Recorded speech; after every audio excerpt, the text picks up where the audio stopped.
جی وعلیکم السلام ورحمۃ اللہ وبرکاتہ۔ محترم بھائی نے پوسٹ بھیجی ہے جی، یہ نبی علیہ الصلوۃ والسلام نے فرمایا حرام اور حلال نکاح کے درمیان فرق صرف جی کہتے ہیں فرق صرف دف بجانے کا اور اعلان کرنے کا ہے۔ اچھا جی، کہتے ہیں جی یہ روایت صحیح ہے، تحقیق اس کی۔ اچھا محترم بھائی، یہ روایت ترمذی کے اندر آتی ہے، اگرچہ اس بارے میں اہل علم کے درمیان اختلاف ہے، لیکن شیخ زبیر رضی رحمۃ اللہ علیہ نے اس کی سند کو حسن قرار دیا ہے، اور وہ اس کی سند کو حسن لکھتے ہیں جی، آپ ترمذی دیکھ لیں۔ السلام علیکم ورحمۃ اللہ۔ وعلیکم السلام ورحمۃ اللہ وبرکاتہ۔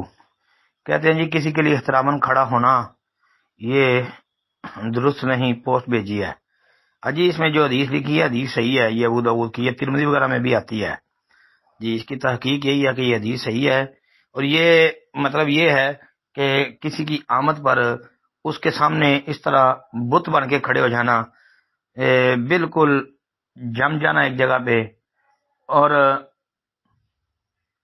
جب تک وہ نہ بیٹھ جائے یا وہ بیٹھنے کی اجازت نہ دے تب تک نہ بیٹھیں، اور یہ جائز نہیں ہے، یہ حرام ہے طریقہ۔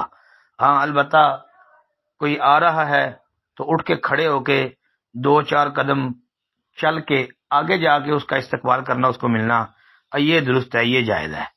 ہاں جی، اس کے لیے بھی آپ ابو داؤد پڑھ لیں۔ السلام علیکم ورحمۃ اللہ۔